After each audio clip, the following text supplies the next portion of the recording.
अर्जुन उवाच कथं भीष्ममहं सङ्ख्ये द्रोणं च मधुसूदन इषुभिव्रतीयोत्तिष्ठामि পূজারহাবরিসূদন।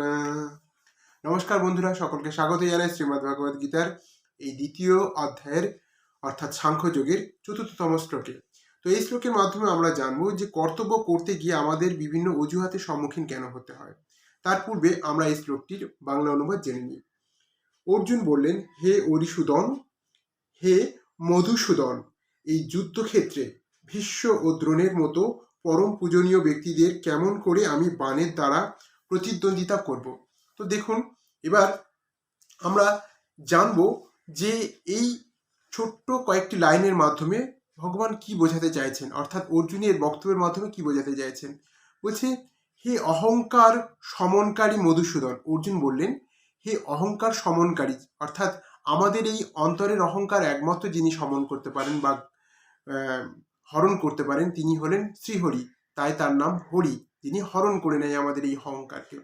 তো আমি রণভূমিতে পিতামহ ভীষ্ম ও আচার্য দ্রোণের সঙ্গে বাণের দ্বারা কিভাবে বা কি রূপে যুদ্ধ করব, কারণ হে মধুসূদন, এরা দুজনেই পূজনীয় ব্যক্তি।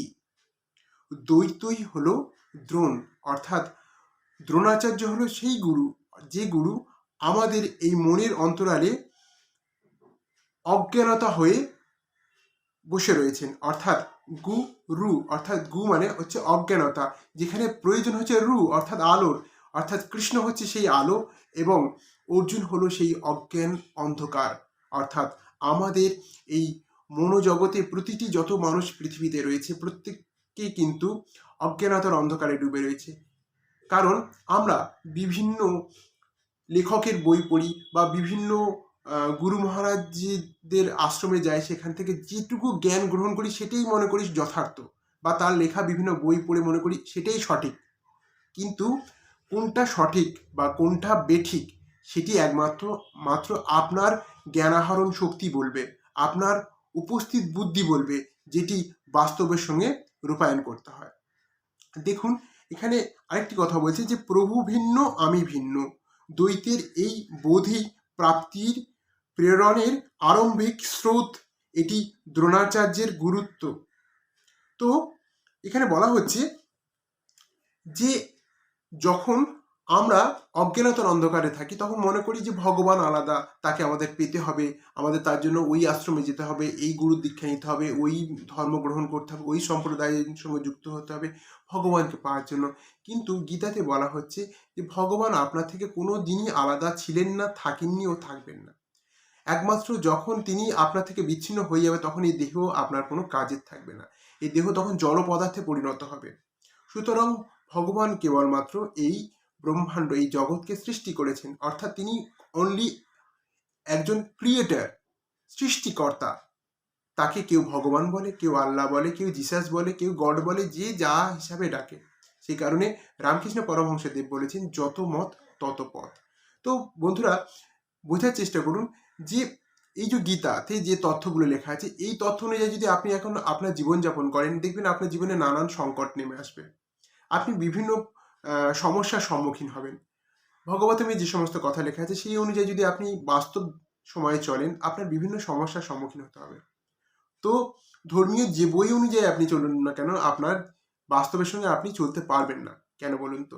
কারণ আপনাকে এই বইগুলো থেকে জ্ঞান আহরণ করতে হবে, কিন্তু আপনার বুদ্ধির সঙ্গে সেটি ইমপ্লিমেন্ট করতে হবে, অর্থাৎ বাস্তবায়ন করতে হবে। কেন?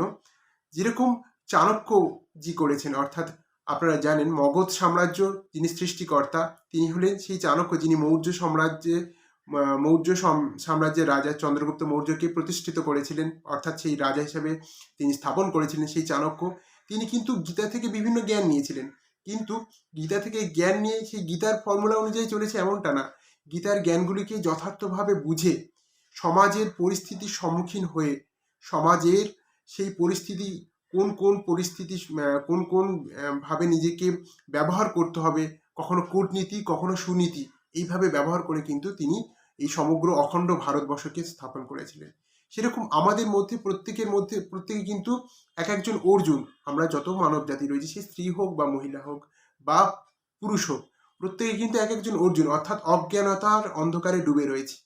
আমাদের ভিতরে কাউর কিন্তু জ্ঞান বলে কিছুই নেই। আমরা সমাজ থেকে যা শিখি সেইটাই আমাদের জীবনের সঙ্গে ইমপ্লিমেন্ট করি। আমরা পরিবার থেকে যেটা শিখি সেটাই কিন্তু আমাদের জীবনের সঙ্গে ইমপ্লিমেন্ট করি, কিন্তু আমাদের বুদ্ধি চক্রের মাধ্যমে আমরা কিছু বোঝার চেষ্টা করি না। অর্থাৎ একটি স্কুলে যখন কোনো ছাত্র ফার্স্ট হয়, আমরা বলি সেই ছেলেটি সবচেয়ে ভালো, কিন্তু সে তো জাস্ট কিছু মুখস্থ করছে, মেমোরির মধ্যে সেভ করছে, সেটি গিয়ে লিখে দিচ্ছে। তাহলে সে কোনোদিনই ভালো ছাত্র হতে পারে না। ভালো বা ট্যালেন্টেড সে, যে জীবনের শেষ সময় পর্যন্ত নিজেকে সুপ্রতিষ্ঠিত করতে পারে, যে সফলতার চরম শিখর, অর্থাৎ নিজের যে আত্মবোধ, যে আত্মদর্শনকে উপলব্ধি করে, নিজের ট্যালেন্টটিকে জেনে নিজেকে সুপ্রতিষ্ঠিত করে তিনি সমাজকেও সুখ দিতে পারেন এবং নিজের পরিবারকে সুখ দিতে পারেন এবং নিজের বংশকে সমৃদ্ধ করতে পারেন। সেই হলেন প্রকৃত, অর্থাৎ প্রকৃত ব্যক্তি বা প্রকৃত কৃষ্ণস্বরূপ। অর্থাৎ আমরা সকলেই অর্জুন, যাদেরকে কৃষ্ণ হতে হবে, অর্থাৎ কৃষ্ণ আমাদের এই হৃদয়ে লুকিয়ে রয়েছে। আপনার সেই ট্যালেন্ট, আপনার সেই যোগ্যতাই হলো কৃষ্ণ, যে কৃষ্ণকে আমরা কেউ চেনার চেষ্টা করি না ও বোঝারও চেষ্টা করি না। সেই ভগবান স্বরূপ আপনার ভিতরেই লুকিয়ে রয়েছে। আমরা যখন সেই ভগবানের স্বরূপকে বুঝে যাই বা চিনে যাই বা সেটিকে প্রয়োগ করা শুরু করি, তখনই কিন্তু সেই সমাজে, সেই পরিবারে, সেই বংশে ক্রমাগত উন্নতির স্রোত নেমে আসে। তাই আমরা এই সমস্ত বাধার সম্মুখীন কখন হই? যখন আমাদের মধ্যে ভ্রম সৃষ্টি হয়। অর্থাৎ পিতামহ ভীষ্ম হলো সেই ভ্রমের প্রতীক। এই ভ্রম কতক্ষণ থাকে? যতক্ষণ ভ্রম বিদ্যমান থাকে ততক্ষণ সন্তান, পরিবার, আত্মীয় সকলেই নিজের বলে মনে হয়। ভ্রমের জন্যই কিন্তু নিজের বলে বোধ হয় সব কিছু। আত্মা এদের পূজ্য বলে মনে করে। এই যে পূজ্য পিতামহ বা পূজ্য দ্রোণাচার্য, এটি আমাদের আত্মা মনে করছে। কেন? আমাদের মধ্যে ভ্রম রয়েছে, কারণ আমরা অজ্ঞানতার অন্ধকারে ডুবে রয়েছি। আমরা সেই প্রকৃত সত্যের সঙ্গে কেউ পরিচিত হই না। আমরা আমাদের বুদ্ধিকে খাটাই না। আমরা কোনো গুরুর সান্নিধ্যে গিয়ে তিনি যেরকম পরামর্শ দেয় সেই অনুযায়ী চলি, কিন্তু আমরা বিচার করে দেখি না ওনার পরামর্শটা কতটা যথার্থ বা যুক্তিসম্মত। কারণ দুনিয়ায় যত বই রয়েছে সমস্ত বই কিন্তু কোনো না কোনো একজন ব্যক্তি লিখেছেন। অর্থাৎ প্রত্যেকটি জ্ঞান কিন্তু সেকেন্ড হ্যান্ড, কোনোটি ফার্স্ট হ্যান্ড নয়।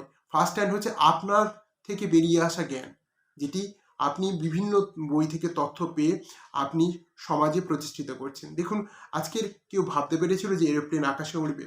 আজকের আকাশে উড়ছে। কেউ ভাবতে পেরেছিল কি একসময় মেট্রো ট্রেন মাটির তলা দিয়ে চলে যাবে বা জলের তলা দিয়ে চলে যাবে? এগুলি কি বলুন তো? আমরা প্রত্যেকেই যখন নিজেদের বুদ্ধিকে যত প্রয়োগ করার চেষ্টা করি, অর্থাৎ যেরকম কোনো একটি ছুরিতে ধার দিলে সেই ছুরি আরও ধারালো হয়ে যায়, সেরকম আমাদের এই ব্রেনের যে বুদ্ধি রয়েছে সেটিকে যত আমরা ধারালো করব ততই কিন্তু নতুন নতুন আবিষ্কার বেরিয়ে আসবে। সুতরাং কোনো বন্ধু আমাকে বলেছেন যে আশ্রমের কোনো একজন মহারাজজির বই পড়লে ভগবান সম্পর্কে তথ্য জানা যায়। এটা ভুল ধারণা, কারণ তিনি তার ওপিনিয়ন বলেছেন। আপনার ওপিনিয়ন কি বলছে আপনি বোঝার চেষ্টা করুন। ঠিক আছে? তো এদের সঙ্গে থাকে তিনি হলেন কেউ পিতা, কেউ ঠাকুরমা, কেউ গুরু, এই সমস্ত ইত্যাদি ইত্যাদি। সাধনা যখন সম্পূর্ণ হয় তখন গুরু না চেলা, পুরুষ अकेला, না বন্ধুর না মিত্র না গুরু নৈব শিষ্য, চিদানন্দ রূপা শিবম শিবম। যখন চিত্ত পরম আনন্দে বিলীন হয় তখন গুরুর জ্ঞানদাতা থাকে না ও শিষ্য ও গ্রহণ কর্তাও থাকে না। তো এটাই পরম স্থিতি। গুরুর গুরুত্ব লাভ করার পর গুরু শিষ্য একাকার হয়ে যান। শ্রীকৃষ্ণ বলেছেন, হে অর্জুন, তুমি আমাতে নিবাস করবে। এখানে যে রূপ শ্রীকৃষ্ণের পরে সেই রূপই লাভ করবে অর্জুন। অর্থাৎ সমস্ত গীতাতে যে কথা, তথ্য বা যে জ্ঞান দেওয়া হয়েছে সেখানে কিন্তু প্রত্যেক মানুষ অজ্ঞানতার অন্ধকারে ডুবে রয়েছে। তার ভিতরে যে কৃষ্ণ লুকিয়ে রয়েছে, অর্থাৎ অর্জুন সবাই। এই অর্জুনকে কৃষ্ণ হতে হবে, তার কি পথ, এই 8টি অধ্যায়ের মধ্যে কিন্তু একে একে ব্যক্ত করা হচ্ছে, বোঝানো হচ্ছে। আমাদের কৃষ্ণ হতে গেলে কি কি বাধার সম্মুখীন হতে হয় সেটি গীতার প্রথম অধ্যায় অর্থাৎ বিষাদ যোগে ব্যাখ্যা করা হয়েছে। এবার পরবর্তী যে শ্লোকগুলো হবে সেখানে একজন অর্জুনকে কিভাবে কৃষ্ণ হতে হয় তার প্রত্যেকটি স্টেপ কিন্তু একে একে বর্ণনা দেওয়া হচ্ছে। তাই এখানে বলছেন যে ঠিক তেমনি স্থিতিপ্রাপ্ত মহাপুরুষগণ এরূপ অবস্থার গুরুর গুরুত্বই বিলীন হয়ে যায়। সেই গুরুর শিষ্য হৃদয়ে সঞ্চারিত হয়, অর্থাৎ গুরুর যে জ্ঞান যখন শিষ্যের হৃদয়ে সঞ্চারিত হয় তখন সেই শিষ্য ও গুরু সমতুল্য হয়ে পড়ে। অর্জুন গুরুপদের দোহাই দিয়ে এই সংঘর্ষ এড়িয়ে যেতে চায়। তাই এখানে অর্জুন অর্থাৎ আমাদের জ্ঞান লাভের যে বোধ বা অনুরাগ বোধ ক্রমাগত অজুহাত দিচ্ছে যে এই সঠিক তথ্য যাতে না জানতে হয় সেই অজুহাত বারবার দিয়ে আমরা এড়িয়ে গিয়ে এই সামাজিক মোহমায়ার বন্ধনে নিজেকে জড়িয়ে রাখার প্রচেষ্টা করছি। সামাজিক ব্যবস্থাকে আমরা মেনে নেওয়ার চেষ্টা করছি, কারণ এই সামাজিক ব্যবস্থা আপনাকে বলছে হিন্দু, কেউ বলছে মুসলিম, কেউ বলছে আপনি দীক্ষিত, কেউ বলছে আপনি এই গুরু শিষ্য ওই গুরু শিষ্য। এগুলি সব আমাদের ভ্রান্ত ধারণা। প্রকৃত সত্য যে আপনি সমস্ত কিছু, কারণ আপনার চিন্তা, আপনার থট প্রসেসই হলো আপনার জগৎ। কারণ আপনি জন্মানোর পর যে সমস্ত তথ্য আপনার এই মেমোরিতে সেভ করেছেন সেগুলি আপনার সঙ্গে পরিচয় করাচ্ছে যে এটি আপনার মা, এটি আপনার বাবা, এটি আপনার বাড়ি, এটি আপনার গাড়ি, আপনি হিন্দু, আপনি মুসলিম। কিন্তু জন্মানোর সময় কি আপনি জানতেন কি ইনি হিন্দু কি মুসলিম? হিন্দু কি মুসলিম জানার জন্য তার বাবা মার পরিচয় জানতে হয়। আশা করি গীতার মাধ্যমে এই 4 নম্বর শ্লোকের মাধ্যমে আপনাকে যথার্থ বোঝাতে পারলাম যে আমরা প্রকৃত সত্যের হাত থেকে বাঁচার জন্য কিভাবে অজুহাতের সম্মুখীন হই। নমস্কার বন্ধুরা, পরের ভিডিওতে আবার দেখা হবে।